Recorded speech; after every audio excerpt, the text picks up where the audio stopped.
And we're live. Hey, everyone. It's Lev from Trotec Canada. Welcome to everyone watching across the country and around the world. We have our, the usual crew, the panel here. Stephen, Mike, Mel, and James is on his way. And we have a very special guest today. It's Mr. Todd Bishop from Dormie Workshops out of Halifax, Nova Scotia. I'll say hi to the guys. Welcome, guys. Thanks so much for being here. Actually, I'm going to pull up the screen here because you guys do some very, very interesting stuff that we did. We actually did a video with you guys about 2 years ago. Can you give us a brief intro about yourself? What do you guys do? Tell us about Dormie. Yeah, so Dormie, we're in our 6th year now, and it kind of started based on my brother was in Florida at the time playing. We were both PGA professionals, not on the PGA Tour, but those that know golf, there are different levels of professional. You can be a club pro, which is probably 98% of the professionals that you would have that PGA designation. So you could be a teaching pro, which we were based out, that was our main game.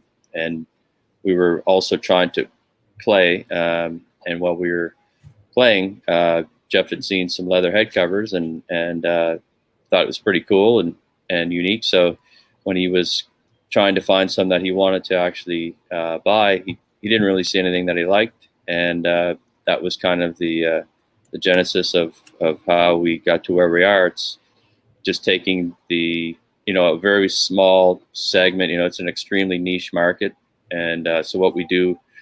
There's only a handful of competitors, but back in 2014, there was hardly anybody, doing it. And now there's a whole bunch of mom and pops doing it, and there's definitely new competitors. So we're always having to stay on the cutting edge of when it comes to our designs. And so that's kind of what we've hung our hat on, is just we've invested heavily in the design aspect of the fashion component for functional fashion. So you guys actually started only in 2014? Yes. Wow. And I mean, how big is the operation now? Like how many staff members do you guys have on site there? Yeah. So before COVID hit in March, we were just about to hit our right around 20. Wow. So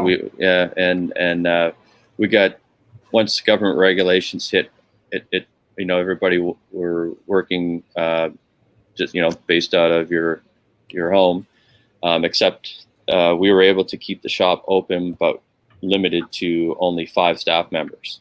So it was a huge cutback.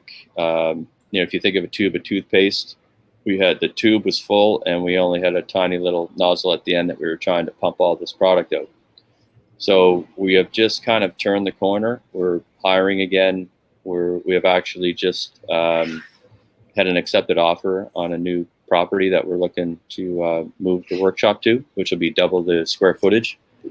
And it'll be fully, like right now we have everything under one roof, but we do have a partner company that does our embroidery. So we'll be looking at taking over the a large facet of the embroidery part now we'll be able to do on our own as well. So it's definitely exciting times, and we've been on a steady growth chart, and Trotec was definitely a large component of that growth.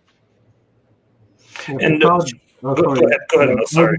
Todd, like, how did you grow the business? Is it a lot of online advertising? Of course, social media is a huge factor. What else different? What other avenues did you use actually to grow the business? Yeah, we've done some, I would say guerrilla marketing and bootstrapping. Jeff and I just did everything as entrepreneurial as possible. So we still have 100% equity in the business. No loans, other than there's been some provincial programs that we've leveraged. The initial one was called SEED, Center for Entrepreneurial Education and Design, I think it is. And that was a $20,000 loan to get us to the first trade show. So kind of to answer your question directly, Mel, our biggest impact that I would say got us to where we are is attending the trade shows that are golf specific, and they're run by the PGA of America and PGA Canada. We'll put them on. I guess it helps a lot if you're part of it too, right? Yeah. So they see the sample. 100%. Like we leveraged again our current network that we already had from when we were playing and teaching, and so the guys who we knew, we said, hey, we're starting up a company. It's going to be leather head covers, and the guys are, some of them knew what it was a lot, but 80% of the guys had no clue why you would want to use leather head covers.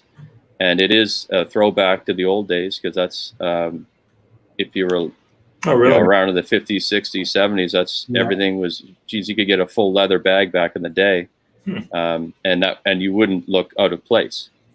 Nowadays, Mel still has wooden shaft golf clubs. You beat me to it. I'm not sure if you've seen the movie Tin Cup with Kevin Costner. Yeah. The old fashioned, like the old style bags and the head covers too. Eh? But Mike, he was using stone back then. We got to take the shot for. What I want to know is, do you have a head cover for Mel's hockey stick and wedge that he's got? Oh, does he have the hockey stick putter? Or does he got an? He's got a hockey. Yeah, he got it from Adam Sandler. So Well, we do have a fair amount of a wide range of products now. So we started with head covers, and then we got into making putter covers, and then that led into a whole different category of, there's blades, there's mallets, then there's mid mallets, and so. The putters is definitely a rabbit hole that you can really get lost in, and so we've kind of limited how many we offer now. But then we've gotten into doing weekender bags. That's probably and we also have we're doing the Sunday bags. So we have a full leather golf bag now that you can buy if you want. But we don't have them on the website yet. But that's a new product that's coming up. But we're doing a lot of travel stuff. So golfers in general go, at least they're comfortable driving around an hour to get to a golf course. But when you take a vacation, golfers love to travel. That's their whole thing.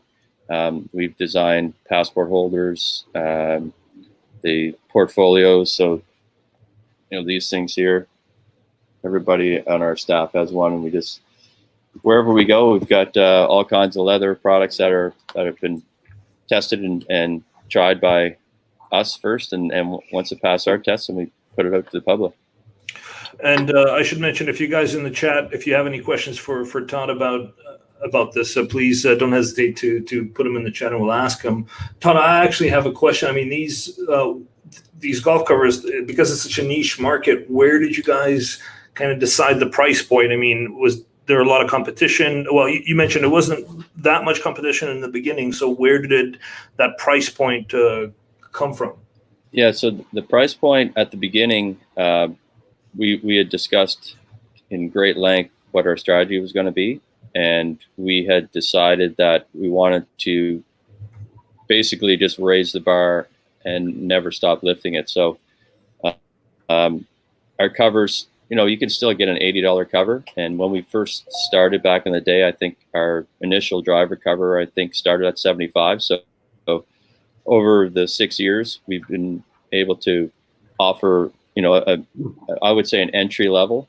But we also have, covers that now we have a St. Louis Blues cover with the Stanley Cup with the NHL license agreement. That's $350.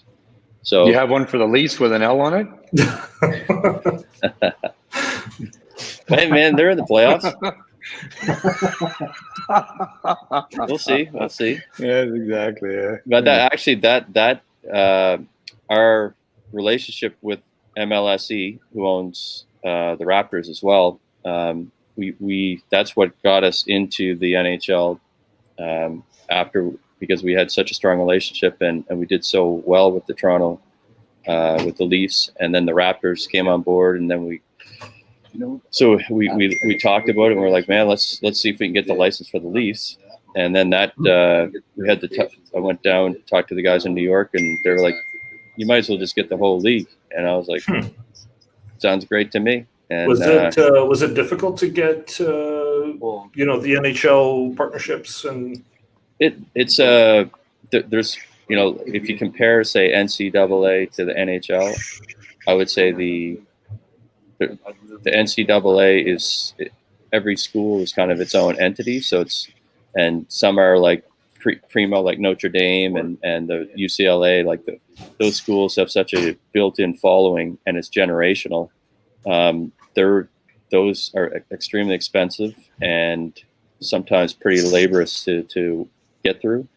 NHL was really, I think it's probably more of a testament to the guy that Frank Sexton was the guy who was our contact there and did the deal, and he's extremely professional and actually works with us to make sure that it's a successful partnership.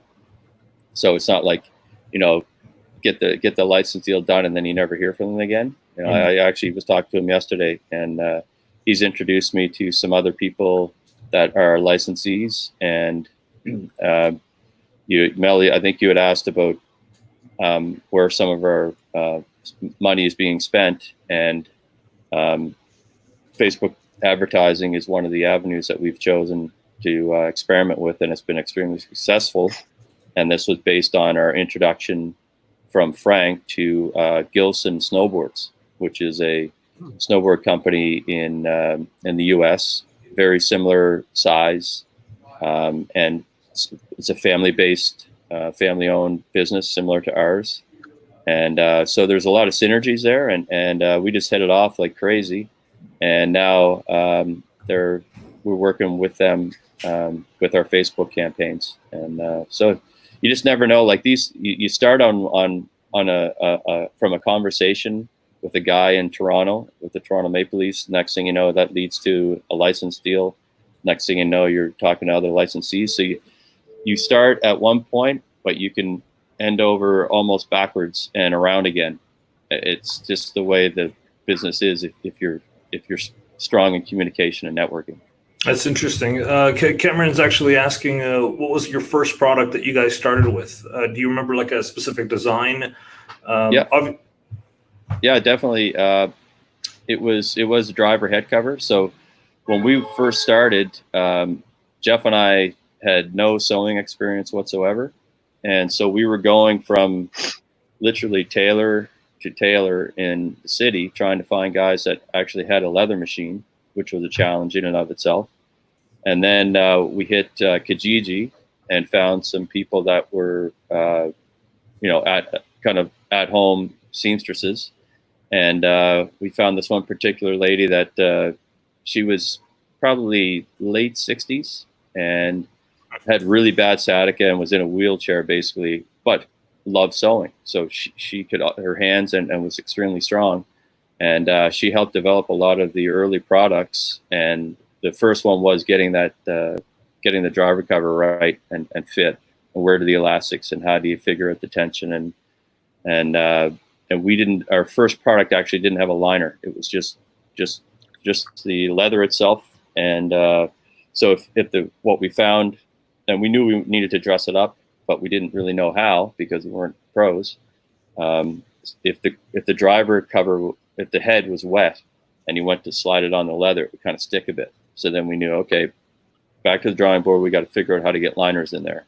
And so each step, now we've got, if you flip our head cover, I've got one here, if you flip it inside out, it's all hidden seams, and literally it's almost like a double-sided cover because the inside looks just as good as the outside in terms of the stitching.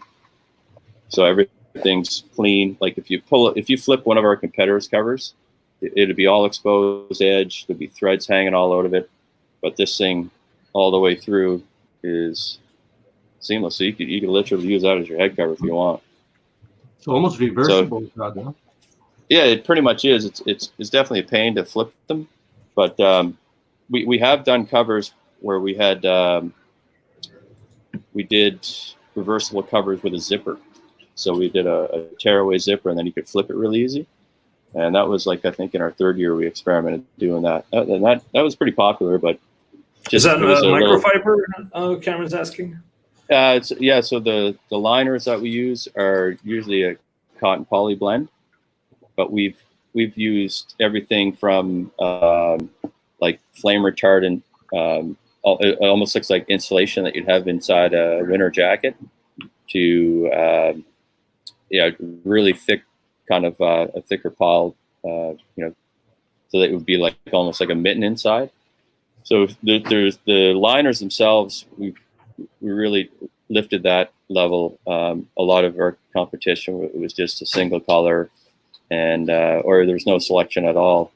And what we've done is we've taken that. It's just like a blazer. Like, I know I went to a wedding one year, and this is in Halifax, and it was a green on the outside. I bought it at the thrift shop like 2 hours before the wedding, and by the end of the night, I had flipped it inside out, and there was this beautiful gold like lining inside. And everybody's like, "Man, that's the sickest blazer we've ever seen." I was like, "Yeah, it's inside out. Like, it's not even." But this is at 1 o'clock in the morning. So, wow. Yeah. And I was actually going to show our viewers that you guys also partner with Dick's Sporting Goods and Golf Galaxy. Can you tell us kind of about why you guys decided to have another partnership with another firm? I mean, the prices, I'm assuming, are the same as on your website everywhere? Mm-hmm. Yeah. So Golf Galaxy actually came to us, and because we've approached Golf Town in Canada. So it's kind of 2 major retailers that we deal with. And so it's the Canadian side is Golf Town. So we have an online presence there. And as you mentioned, like, it's dollar for dollar. And they don't really offer any discounts on our product, because we typically don't discount except on like Cyber Monday and Black Fridays.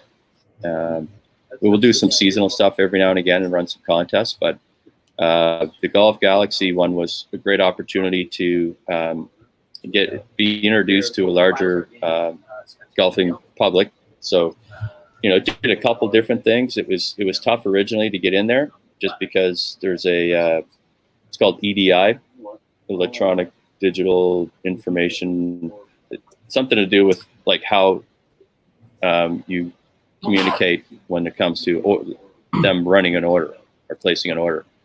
And so that's been our biggest challenge with them, really. It's not really making the product. It's more how you communicate, keep track of purchase orders, and reconciling and invoicing. So as the business grows, things become more complex. And, back in the day, it used to be we just had basically a piece of paper that we had done on an Excel sheet, and we'd type in the numbers and send it off, and that was it. Well, now we've got a dedicated staff person that's dealing with invoicing, and our big thing has always been accounts receivable. I'm sure you guys may be the same way.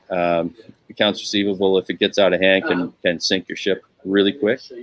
So we learned to nip that in the butt as quickly as possible, and because it did get out of hand there for a while. The fortunate thing about golf business and who we cater to is it's usually mid to a really high end private clubs and public golf courses. So their credit is usually really solid, and they're not going out of business. So we just knew if we were persistent enough and we had some records, we could always get our money back, or at least get paid. Yeah. What sort of terms do you normally give those customers? Like, they have net 30. I think it's good for the viewers as well to find out.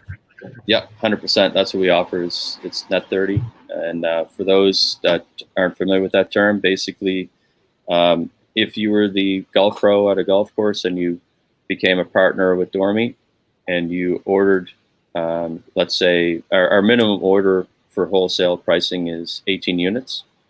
And that can be broken into, like, say, 6 drivers, 6 fairways, 6 putters. So once that order is placed, we're not invoicing you yet. We make the product. It takes about 4 weeks to turn the product around. And once that product is delivered to that pro shop's door, that's day one of your net 30. So you have 30 days of grace period basically to sell the product, recoup the money back, and then pay us in that time, by 30 days. Yeah. So if you're not careful, that's pretty dangerous, right? All your cash flow and all that stuff. exactly. Mhm. And when you get in with the big boys like a Golf Galaxy, their terms are not net 30. They make their own terms, and those terms, I believe, are like net 45. So I actually can't remember the exact. I know it's longer than what ours is, but that's, you kind of have to be very, understanding and open to the fact that it's a good opportunity that doesn't come knocking on your door, and there's just certain things that you have to, be flexible enough and be creative with whatever it is. Maybe as owners, we're not going to take a paycheck for a couple months. Whatever it is to get us through, to get Golf Galaxy on board, we were going to do. And we're in year 3 with them now, so we're getting to get paid again as an owner. And how did you guys find out about lasers in general, like the laser machine? Yeah, that actually started really early in our process, because we kind of the whole point of our business was to be able to express yourself, and whether that's putting just a simple personalization on there, which was kind of our thing, was we could make a nice, cover that might have been, let's say you're a Canadian, you want a cool Canadian cover and you want your name on there. Well, embroidery would be kind of the go-to thing. And we thought, well, what else is out there? And we started to look around, and we heard about laser technology and laser and leather and how it worked, and it worked really well. So we thought that was, a unique thing, and we found out that it was really an affordable option, because an embroidery machine, let's say you just want to get a single head embroidery machine, and for those that don't understand embroidery, you can get up to, well, there's 8 heads, so all 8 heads are sewing the same pattern at the same time. So you'd load up 8 different head covers, and that's how you kind of mass produce stuff. But those machines are $100,000, where a single head is about $25,000. So a laser there's so many other variables that you can use it for, and I guess applications, that it seemed like something that was really interesting to us. And one of so the original laser was actually, it was a much smaller machine. It wasn't ours. We were, again, this goes back to the time when I was selling. We were driving around Halifax looking for tailors. Well, during that search, we found a small company that had a laser and did leather work. So we had commissioned them to do some of the work in our early days, and that's what got us to be able to scale a bit. And from those days, we started to look at lasers and learn more about. As you can, like that video there, you could see some of we've gone heavy into what's called leather applique, and so applique replaces the embroidery. So like on a hat like this one here, the P, you can see that's raised embroidery. Well, we would do that in leather, and you can have all kinds of, like this, for example, is a cover that combines embroidery on the bottom, and then this file here is all leather applique. So you can see it's textured, multiple colors and multiple layers, and it's a very complex build.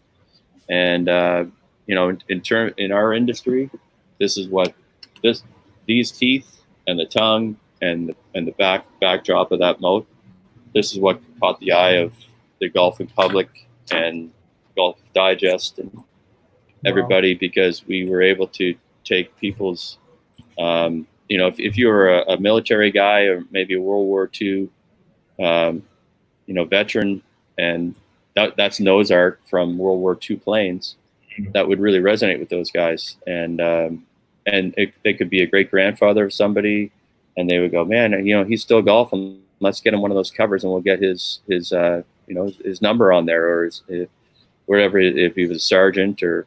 And so as those covers start to come out and those stories are shared, those stories are each cover is basically a billboard for our business, because people, one of my things is, I think, in life in general, he who has the best stories wins. And, on the first tee box, I always like to, learn about people that I'm playing with, and the guys I really remember are the big storytellers that are entertaining. And these covers give you an opportunity to tell a story, with just basically pulling it out of your bag. People are going to go, "What is that?" and it's just,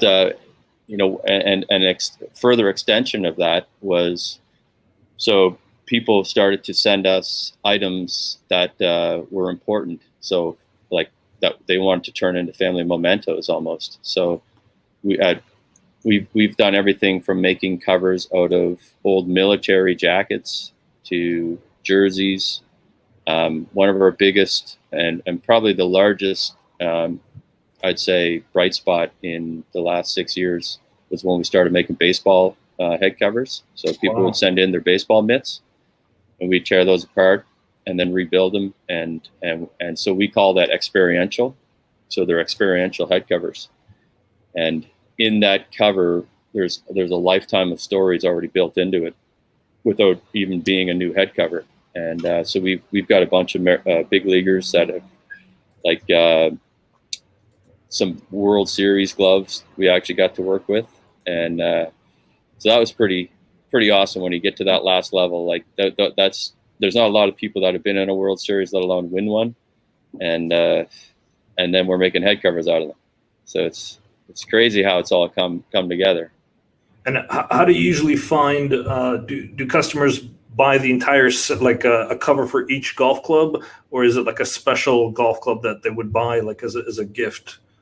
One of our main concerns when we first opened the business was that it would be, you would buy your one cover and never come back. Mm-hmm. It would be a one and done purchase, because you're spending $100 on a cover, and it's a big spend. Well, we were dead wrong on that, fortunately, and people were coming back year 2 to get their fairway wood, year 3 hybrid, year 4 putter, year 5 redo the driver, and so on and so on. So we've got guys, if you go on Facebook, that that they're proud to show their collection. So these guys now are collecting covers, and some guys have 7, 8, 9 different covers. Guys are getting autographs from players that are not, they're using them in their man caves. Some of these covers don't even see the light of day. Like, they literally are turned into trophies and, wow, wall pieces. So you actually sold to Andrew in Ireland, so you have one customer there. Speaking of demographics, do you guys mostly sell in North America, or is it worldwide? What kind of percentage would you say territorially? Yeah, so to answer Andrew's question, we definitely ship to Ireland, no problem. And we do ship all around the world. So we've got players in Australia, Japan. We've got there's actually a store that carries our stuff down there.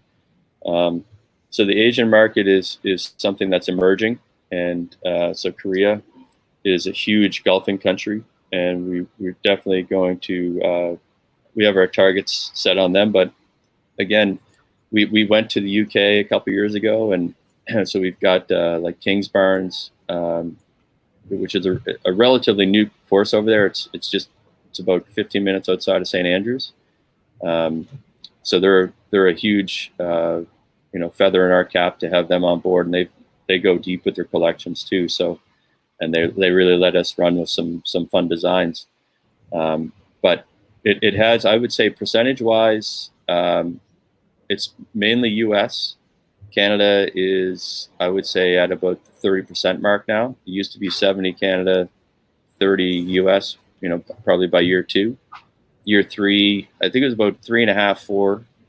The U.S. was almost at that 50-50, and now U.S. has taken over, and it will continue grow in that type of path, where it is just going to divide away from Canada, and it'll probably end up about 80-20, I'm guessing, by the end. Maybe 85-15, depends on how everything grows here. Yeah, and I mean, even like Go ahead, Mike. Sorry. No, I was just going to ask Todd, any special techniques you use for cleaning the leather and all that? Yeah, it's a common question that we get, and so just to understand a little bit about leather and the background of where we get it.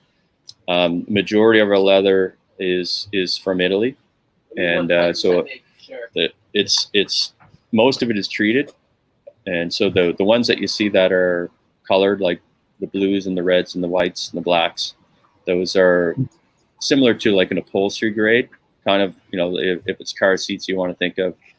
Car seats are a little different because they need to hold the high heats, because it gets like 140 degrees in a car, and so if you feel the leather in a car seat, it always almost feels fake, but it could be. Like, don't get me wrong, there's lots of people that call it leatherette.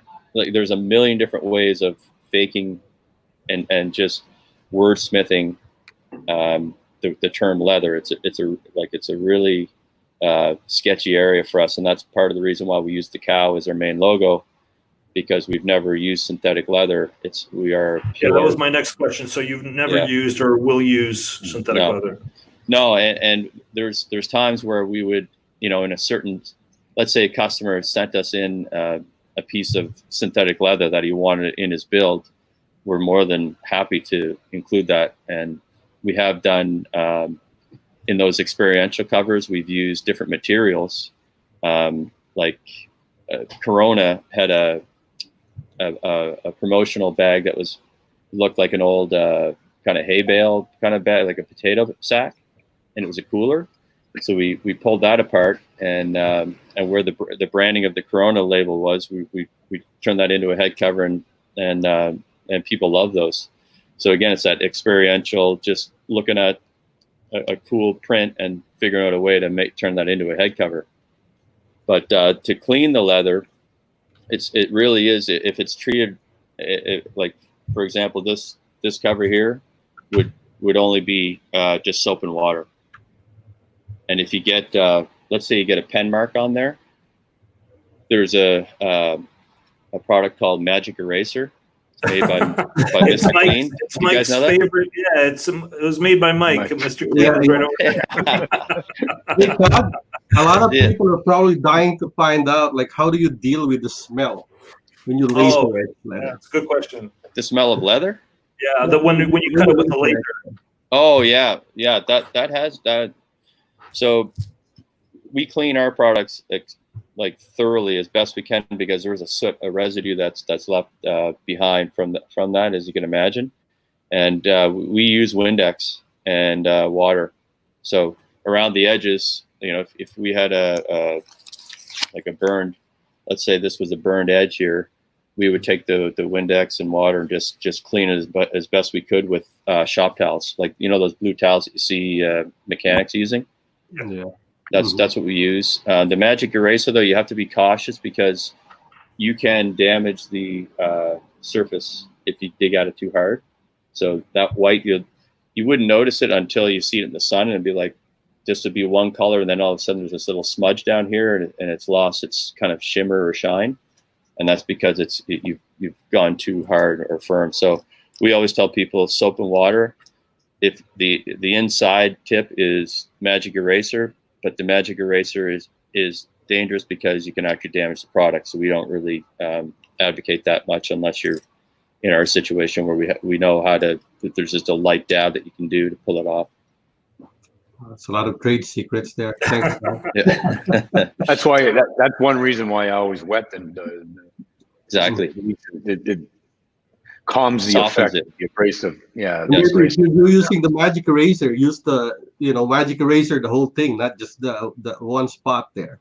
So at least the color is right. Yeah. Well, that's true too.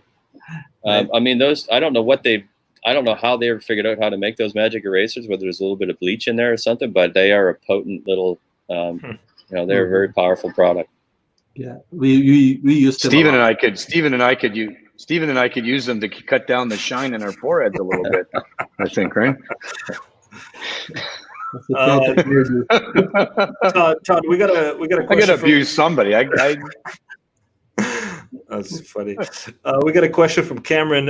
What is a reasonable cost per square foot for real leather? Synthetic leather is bad for the laser. He meant laser, correct? Now you don't have to get into like obviously what you guys are paying for leather. I don't know if you can give any kind of general price for leather or maybe the grades of leather that you get if there are certain grades of leather.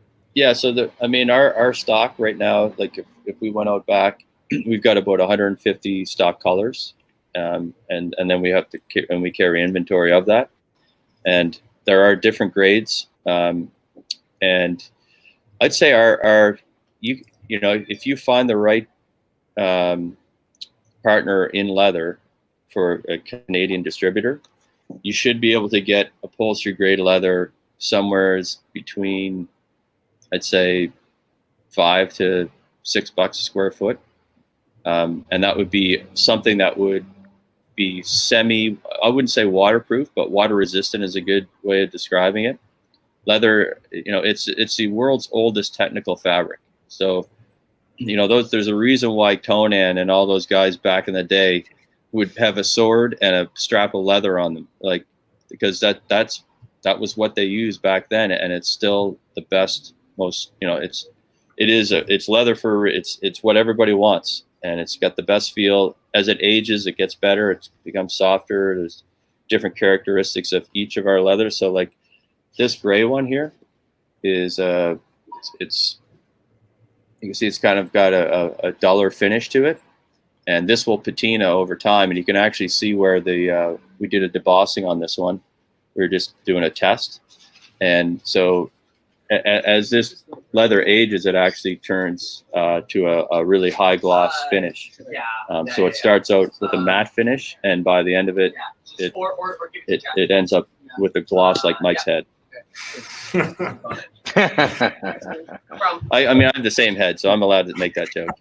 Yeah, exactly. That's right. Yes. Now, do you buy a lot of rolls of leather, or you buy a lot of offcuts, or do you buy both? Or when we first started buying, they used to come folded, and we found that the folded leather just had too many creases. There was too much wastage, and so everything now comes on a bolt or a spool. And kind of spool, those are it's like an 8-foot high spool, and you get about 55 square feet per cowhide. You can get some that are excess of 65 square feet, and some of the smaller hides we do some gator. We've got exotic leathers as well, boa and but the gator can get really expensive. You can get finished really high end gator would be about that long, no more than maybe 2 feet, maybe 8 inches wide, and you could spend $1,000 on that. Wow. Yeah, we just got a question from Cindy. Would like to see leather being engraved. So I'm just putting some generic videos that Trotec produced about engraving leather. Do you guys actually use that kind of raw hide? I've used it a couple of times for engraving like this stuff. That stuff, it works great. Yeah. Have you actually done any kind of photo engraving on that kind of stuff? Oh yeah, really? We've done like topographical maps. I always describe this machine as a photocopier for leather, and then people kind of understand there is no limitation other than it's colorless. So if you understand what a black and white photocopier was, then you know what you're getting with this laser machine and how it's going to treat the leather.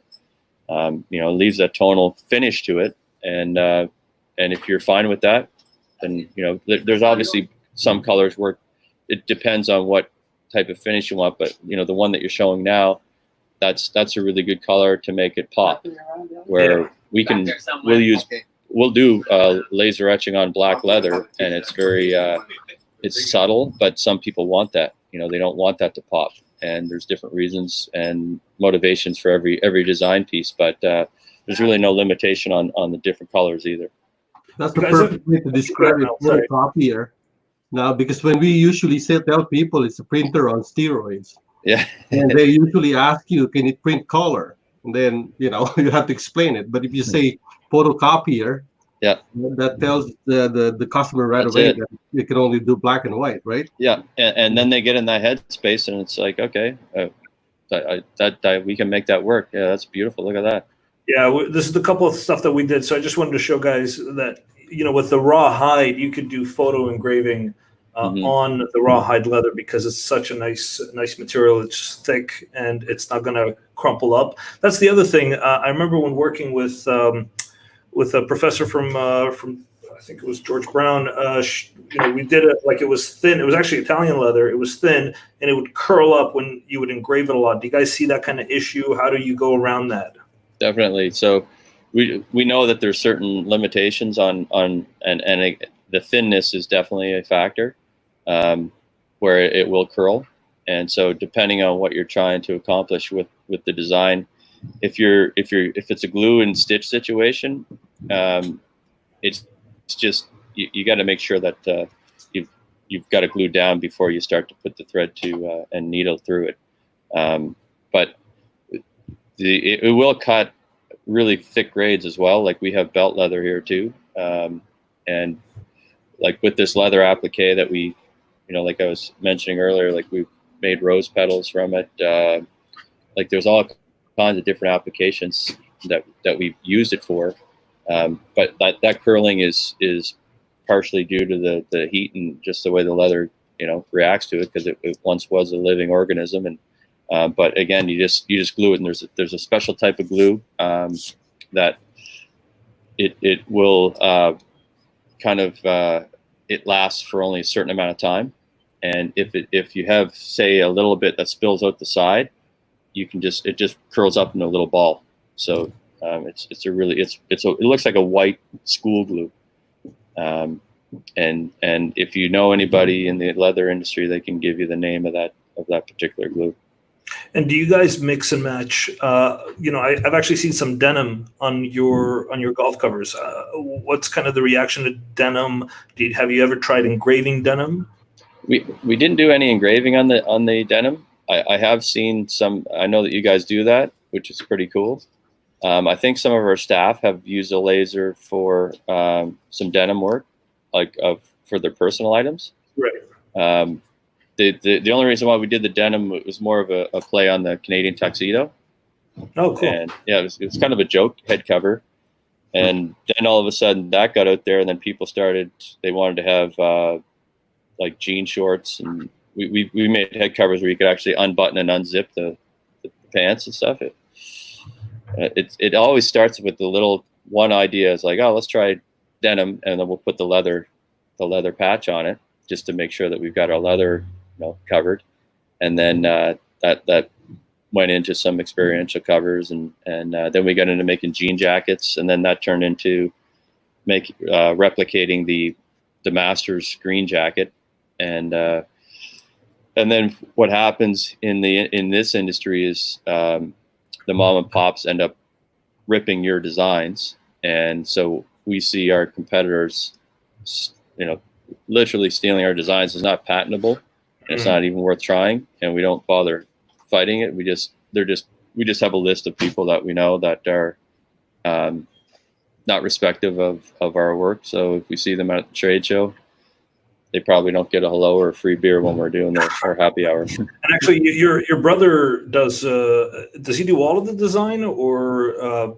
So we have 3 full-time designers, and Alex has been with us pretty much since day one. Jeff originally started doing a lot of the design work, and just he self-taught Photoshop to himself. Yeah, he was the one in the video that we did with you guys, right? The wolf, like so that's Alex. That's Alex. Oh, yeah. I see. So Alex actually went to Vancouver Film School and did a digital media degree or certificate. I can't remember exactly how they categorize it, but it's a 2-year course. And he also, I think in that course, he specialized in branding projects. So, if, let's say Trotec wanted to do a rebrand or a refresh of their logo or any of that type of work. That's kind of what his specialty is. But in the golf industry, certainly he's probably done more head covers over the last 6 years, and I don't know anybody else who's done as many as him. Very cool. Yeah. We have a question from 5-Star Words Engraving. Before that, you did get another client from the U.S. My husband just started golfing, so I'm totally feeling one of your covers in his future birthday in October for the win. That's awesome. Right on. So that's great. So 5-Star is asking, so are you actually using an embroidery single head to tack the layers of leather together, like running a stitch? So there's a couple different ways that the single head is utilized. So when you're talking about tacking layers of leather, you can actually do a perimeter stitch. So if you think of baseball jerseys and the twill, and if you have a really nice baseball jersey and it says, say, the Minnesota Twins across the chest, the word twins is it's a fabric, and then they would do a perimeter stitch around it. So it looks like when you're from afar, it looks like it's embroidered, but it's actually a piece of twill, which is almost like a silk, and then they would stitch that around. Well, you can do that exact same process with leather as well. And there's a file that you would have where it does the trace around whatever you want to tack down. And that's a really nice way to finish a cover. And I have some of those. There's one here that has that exact process that we're talking about. I think you Mike call that. Go ahead. Sorry. Yeah, I was just going to say you call that the sew stitch, right? Pardon me? You call that the sew stitch? Is that typically the terminology you would use for that in the embroidery industry, I believe? What they call zigzag. They use that for cresting, like for jerseys and stuff. Yeah. Like a sew stitch. Yeah. And then so like the running stitch, to my knowledge, is like if you have let's say the word is Bob.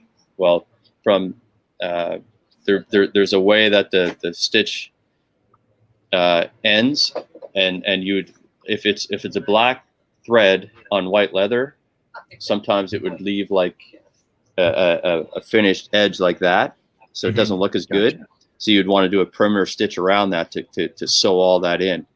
And so a running stitch is actually a style of stitch. I'm not sure whether that. I'm not sure why they asked about the running stitch, but in any case, you can use a single head to do a one custom job. That's why we have a single head versus the 8 heads, because you don't want to have all 8 heads working on when you just need one custom cover done.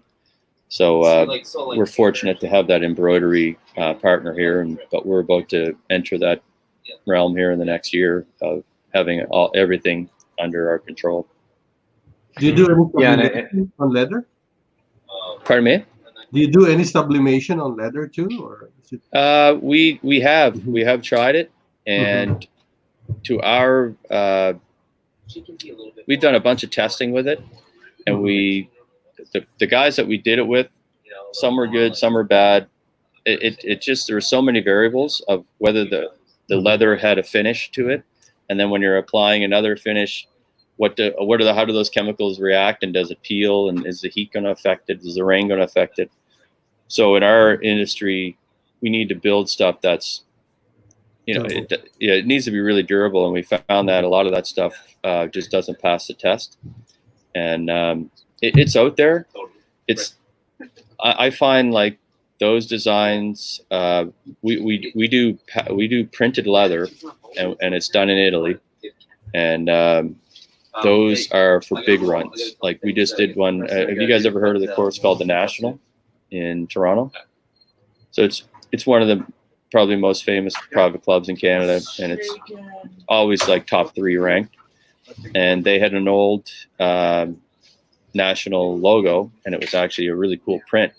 So we just released those on our Instagram. I think some of them are still on the story, and I know that they've reshared those through Instagram on the stories.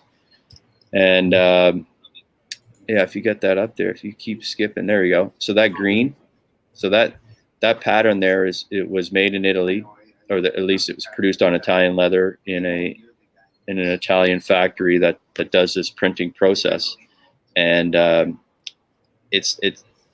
that's we're really comfortable with using that because we've tested it. It's taken us 2 years to really find the right. We had some early stuff that we tested, and the chemical that they applied for the waterproofing and the sunproofing was not thick enough. But they've, through trial and error, we've got it to the point now that it's always a challenge too, because a lot of these guys don't speak English, and so it's fun. It's cutting edge stuff, and but when you produce a cover like that, competition and customers look at it and go, I've never seen that before. Like, how does that happen? How often do you guys actually use this kind of social media where you before you do a massive production, you would ask which design, and does it actually go into design? So you, like, if you have 90% of the people wanting the left one, then you say, okay, the right one we're not even going to produce. Or... Oh yeah. So part of my job in the end was, like, I'm still running it. I'm about to get out of it. Is running the Instagram full time, and that's just a poll that was a totally just an engagement question. A lot of our competition run those and actually will make a decision on what they would run with, and we have kind of strayed from that because for a number of reasons. This one here was just those covers were already made. We worked with the pro staff, sent the mock-ups, and we know how many. I think there may have been 5 of each or something like that. So out of curiosity, I was just curious to see what people actually preferred, and I think in the end here, is it showing the percentage on yours? No, I can't. I don't have access to your account, unfortunately. Okay, because I can actually get it. What is your Instagram, Leb? What is the Instagram? The Dormie Workshop. Can you see the polling numbers? 1 sec. Let me get rid of this. Oh, so it's very close. 54. Yeah. 54-46. So split down the middle, and but again, those, like, the Instagram is probably our most powerful tool on social media. Like Facebook, lukewarm. We got it. We're just under 30,000 on Instagram for followers, and those are. It took a long time to build that, but they're super engaged, and our direct messaging is huge, and we get a lot of comments, but we also interact with our customers, and Facebook is coming around, and again with our Facebook ads, our latest campaign, we hit 1 million in terms of what's the word, reach, I guess, of views. Like there's a bunch of different metrics that they use to see how, like, who's seeing it, and anyway, I know that 1 million, it was either a click or something, and that was from 2 campaigns that were run in May and June. So there's different ways of attacking social media, and we focused on Instagram, but we're now moving towards Facebook with targeted ads. And I mean, I asked the question, how did you hear about laser technology? But I mean, what specifically drew you guys to Trotec? How did you find out about Trotec? Why did you go with the Trotec laser in the end? Yeah, so the partner company that I was telling you that we share our commercial space with right now, this is our second location that we've been in with them. So in the original location, and they moved 3 times. We moved 5 times in 5 years at one point. It was just crazy. And so it was actually the guy, we had said to him, man, there's a laser machine that we think could work for both of us. Definitely is going to work for our applications, and you might be able to utilize it as well. And he was in a better financial position, and so he started to do some digging, and he's a very meticulous, very thorough examiner of anything when it comes to, because he had to buy the embroidery machines, he's got silk screening, and so in the end, Trotec, I don't think it was even like a question based on the quality of product, the app, and the price, and certainly service wise and everything else. I know that he's really happy with it. But what happened in the end was we used it so much that we are just buying it, like we bought it from. That's very interesting. So you guys actually co-opted the machine with another company, Yep. and then bought the machine. Mike or Mel, do you guys have that a lot? Well, I was just going to say, that's a very, Todd's situation is a very unique, well, not unique, I mean, but it's important to see that sometimes it's good for you to make a partnership with somebody. It's sort of like why there's maker spaces out there, because people sometimes can't maybe justify the machine for themselves, but if they go to somebody else that they feel might need the machine too, then the two of them can get together and they can feed off each other, right? Especially for larger it's a very machines. good, it's a very good example. You do that a lot in schools, yeah? Like Oh, a really? school buys it, and then a lot of different departments shares it. So, Right. That's the man. Mhm. Yeah, I mean, it's just the old way of like when you don't have the bucks, but you have the ability and the trust of others, you can really extend and make everybody better. But you have to have that trust level, and certainly we have that, and so that we've been able to, like you say, we never would have been able to buy the machine probably on our own back then, and but it raised our bar so quickly, and I mean almost like violently. It was such a, like, it opened up our design. The designers were like, holy smokes, we can do this and this, and it was just like boom, we were just out of there. Like, just the competitors were so far behind, because we also have our design, just our team in general. Like, we have 8 graduates from Nova Scotia College of Art and Design, so you would be, I can't think of one organization in Canada that would have that many. That's almost half the staff is based on artists that were professionally trained. And so our design team and people like our leather artists that are working back there, none of them golf. So we've taken them to the golf course, introduced it, and we've had certainly a lot of fun, like, and so they now understand the terminology, and some of them really liked it, enjoyed the experience, while others just thought it was just like everything else. They either loved it or hated it or moved on. But you think of golf companies and you think, oh man, these guys they must be all just waiting to get out of there so they can go play. It's like the furthest from the truth, except the 3 principals, which is Jeff, Alex, and I, who live it and breathe it. And Dad's walking behind me now because he's got some new clubs that just got delivered, so he's been poking around my desk. So it's a generational thing. Tell us about this, actually. This is interesting. Oh, yeah. Yeah, actually, the story about that one was there was a guy who was dating one of Terry's daughters. And the inside joke was that Terry had said, you haven't crossed the line yet. You're not in the circle of friends, basically. And so we made a special leather tag that was laser etched, and it had a line, and this is just on the hang tag on the side, and this guy's toe was just across it. And this was basically saying, here's the offering. I mean, a golf leather head cover as a dowry. I don't know if that passed the grade, because I don't think they are together anymore. But Terry still got that killer head cover, and on the back side of it is the does it go anymore? You can get one more. Oh, there it is. Look at the back there. So that's actually hair on hide. So if you held that in your hand, you could actually feel the hair of the cow there. This area here, right? That's funny. I thought you could tell me it was a shotgun cover.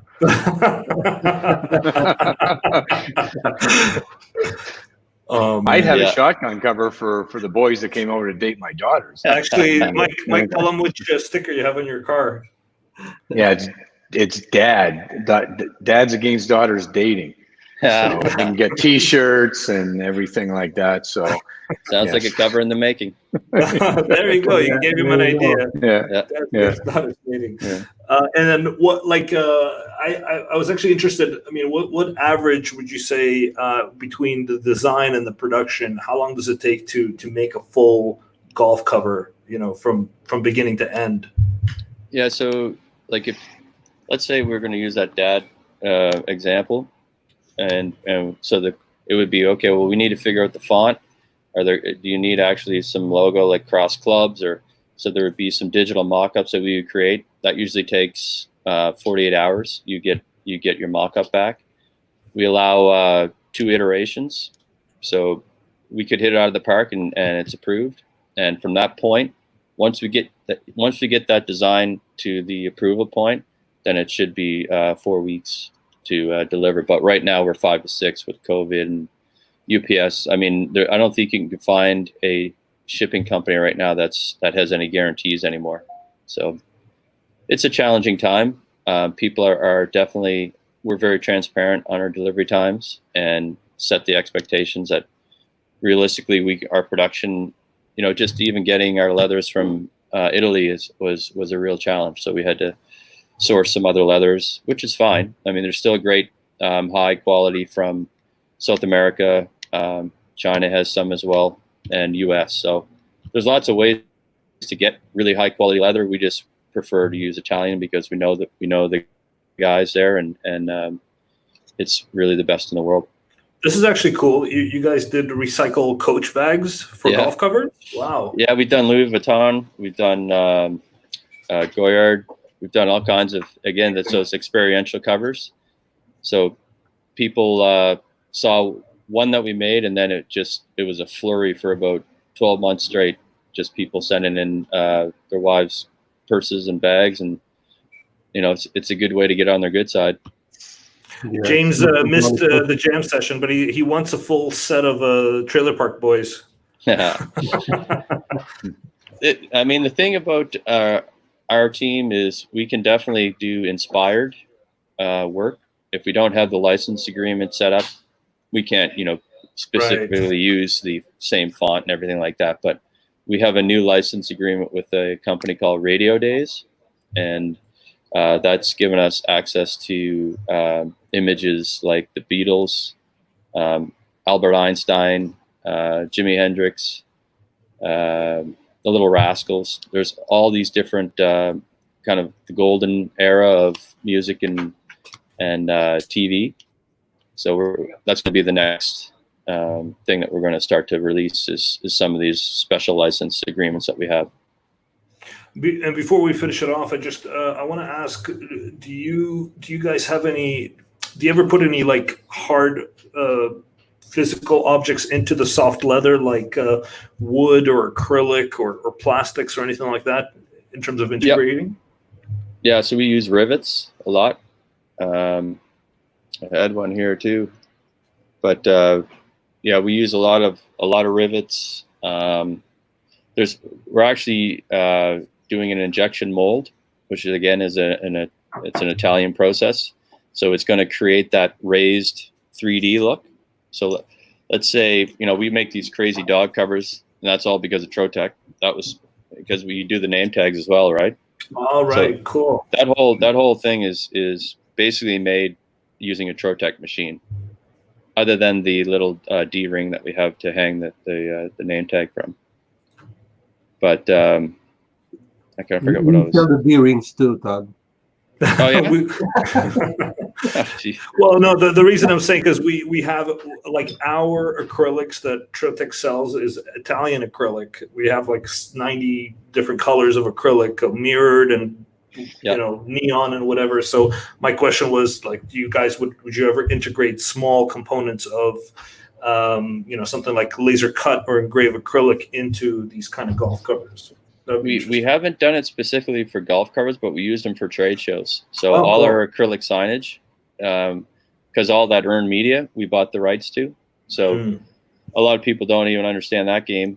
You'd think if you won the best, you know, head cover by Golf Digest, you'd be able to use that badge, but that badge is actually a license deal. You guys probably know that, but in any case, if you guys ever win the best laser machine, whoever it is that gave you that award is looking for cash. Yeah.